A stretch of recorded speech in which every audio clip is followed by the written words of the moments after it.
Hello, my dear student. Welcome to my YouTube channel Exam Family. Today, in this video, I would like to teach you very important chapter and epitaph. तो बच्चों, स्वागत करता हूँ मैं आपको इस exam family के परिवार में। बच्चों, आज हम लोग एक बहुत ही बेहतरीन चैप्टर एन ए पी तप को देखेंगे। इसकी पूरा एक्सप्लेनेशन, हिंदी एक्सप्लेनेशन करने जा रहे हैं। सबसे पहले हम समझेंगे कि एन ए पी तप ये क्या होता है। एन ए पी तप का मतलब क्या होता है। इसका मतलब होता है एक समाधि। जब किसी व्यक्ति की मृत्यु हो जाती है तो उसको कब्र में दफनाया जाता है, ठीक ना। तो उसी एक समाधि स्थल होता है। उसी स्थल के बारे में जो हमारे पोएट हैं वाल्टर डेलामेयर, इन्होंने इसी कविता को, एक एपितप को, एक कब्र को, एक समाधि को इन्होंने कविता के माध्यम से बताने का प्रयास किया है। चलो चलो बच्चे, आइए देखते हैं चैप्टर में। सबसे पहले लेखक के बारे में, अबाउट ऑथर अर्थात कवि के बारे में क्या कह रहा है। सबसे पहले आप देख पा रहे होंगे, ये पिक्चर में देख पा रहे होंगे, ये वाल्टर डेलामेयर है। पिक्चर के साथ मैंने इनको बताने का प्रयास किया है। इनका नीचे नाम लिखा हुआ है वाल्टर डेलामेयर।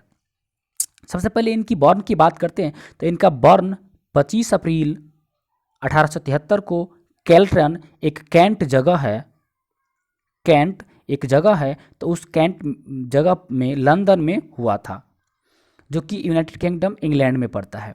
इनकी मृत्यु की बात करें तो 22 जून 1956 को ट्विकेनम यूनाइटेड किंगडम में हुआ था। इनकी स्पॉस का नाम एल्फ्रीडा इगपेन था, जो कि 1899 से 1943 तक इनके साथ रही। इनको बहुत सारे अवार्ड भी मिले हैं, ठीक ना, जिसमें कर्निगे मेडल सबसे अहम है, शामिल है।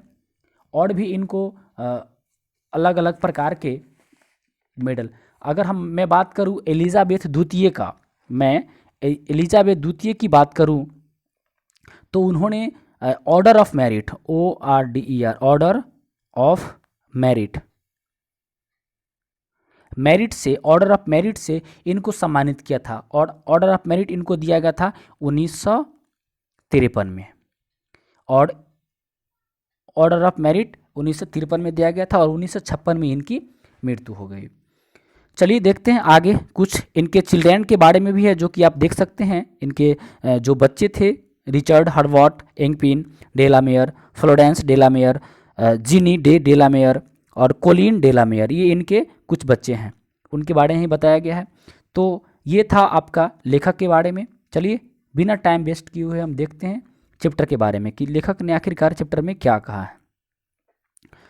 बहुत ही सुंदर जबरदस्त पोयम है ये आपका एन ए पी तप, एक समाधि स्थल। उन्होंने, लेखक, इस कविता में लेखक ने अपने प्यार की, अपनी जो उनकी पत्नी थी, महबूबा थी, उनके खूबसूरती के बारे में इन्होंने बताया है, एक एपितप के बारे में वो याद करते हुए ये कविता लिखते हैं। इसलिए इस कविता को मेलैंकोली भी कहा जाता है। चलिए देखते हैं आगे।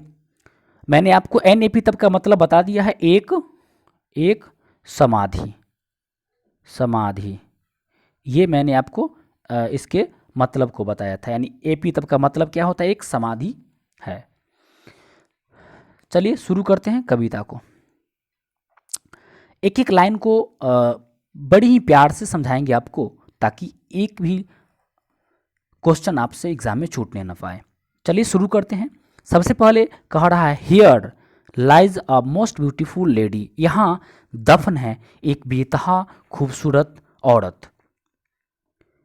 Light of step and heart was she, light of step का मतलब होता है इधर उधर भटकना। लेखक ने बताया है लाइट ऑफ स्टेप का मतलब इधर उधर भटकना, जो कि गलत ना हो। लाइट ऑफ स्टेप का मतलब होता है इधर, अर्थात हम ये समझ सकते हैं कि मनचली, मनचली समझ सकते हैं। लेखक ने यहाँ बताने का प्रयास किया है कि light of step and she and heart was she, मनचली थी वो, और वो मेरी दिल की धड़कन थी। हट थी, मेरी जान थी। आगे कहते हैं आई थिंक मैं सोचता हूँ she was the most beautiful lady, मैं सोचता हूँ वो सबसे खूबसूरत औरत थी।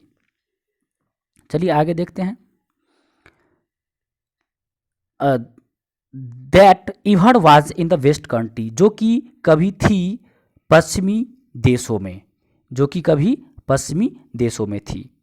बट लेकिन ब्यूटी बैनिस, बैनिस का मतलब वही होता है नष्ट होना, खत्म होना। Beauty banish, beauty pass away, यानी ब्यूटी यानी सुंदरता, जो भी सुंदरता है उस सुंदरता का क्या होता है, वो नष्ट होता है, सौंदर्य लुप्त होता है। हम यहाँ पर ये समझ सकते हैं कि जो बैनिस है, बैनिस का मतलब होता है, बैनिस का जो मतलब होता है, मीनिंग होता है ये लुप्त होना होता है। अर्थात ब्यूटी मतलब सुंदरता और वैनिश का मतलब तो लुप्त होना, यानी सौंदर्य लुप्त होता है। ब्यूटी पासेज, सौंदर्य का पतन होता है। ब्यूटी पासेज का मतलब सौंदर्य का पतन होता है। However rare it be, however rare मतलब भले ही बोल सकते हैं, भले ही रेयर मतलब मुश्किल हो, रेयर इट बी कितनी भी मुश्किल हो, क्योंकि यह बहुत ज़्यादा मुश्किल है। लेखक कहते हैं कि हाउएवर रेयर, कितना मुश्किल है ये, रेयर इट बी ये बहुत ज़्यादा मुश्किल है।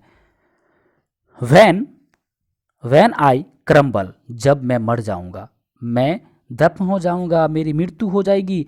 हु विल रिमेंबर हर, अर्थात उसको याद कौन करेगा जब मेरी मृत्यु हो जाएगी। यानी लेखक कह रहे हैं कि जब मेरी मृत्यु हो जाएगी, मैं मर जाऊंगा, तो उस खूबसूरत औरत को याद कौन करेगा। चलिए देखते हैं आगे, बहुत छोटा सा कविता है। This lady of the West Country, यह औरत को जो कि पश्चिमी देश की है, उसको याद कौन करेगा। तो मैं इस पूरे कविता को अगर आपको जस्ट एक दो मतलब एक कंक्लूजन के तौर पर बताऊं, तो लेखक क्या कह रहे हैं, लेखक कह रहे हैं कि here lies a most beautiful lady, यहाँ दफन है एक बेतहा खूबसूरत। Light of step and heart was सी, मन चली थी वो, जो कि इधर उधर भटका करती थी। I think she was the most beautiful lady, मैं सोचता हूँ वो बेतहा खूबसूरत औरत थी। That was in the West Country, जो कि कभी पश्चिमी देश में हुआ करती थी। आगे लेखक कहते हैं कि beauty banish, beauty passes away, सुंदरता नष्ट होता है, सुंदरता का अंत होता है। हाउएवर रेयर इट बी, कितना मुश्किल है, यह बहुत ज़्यादा मुश्किल है। क्या मुश्किल है, उसको भुला पाना, उसकी सुंदरता को भुला पाना, जो कि कभी वेस्ट कंट्री में थी, उसकी सुंदरता को भुलाना बहुत ज़्यादा मुश्किल है। लेखक कहते हैं and when I crumble who will remember, मैं जब दफन हो जाऊंगा, जब मेरी मृत्यु हो जाएगी, जब मैं मर जाऊंगा, मेरा नाश हो जाएगा, तो उसको कौन याद करेगा। This lady of the West Country, यह औरत जो कि पश्चिमी देश की है, उसको कौन याद करेगा जब मेरी मृत्यु हो जाएगी। अर्थात लेखक ने इस कविता के माध्यम से अपनी भाव को, अपनी जो उदासी है उसको व्यक्त करने का प्रयास किया है। तो आशा करते हैं कि ये कविता आपको बहुत अच्छा लगा होगा। अगर आप इस चैनल पर नए हैं तो सब्सक्राइब करें इस चैनल को और बेल आइकन को भी दबा दें ताकि आपको नोटिफिकेशन मिलता रहे। Thanks for watching.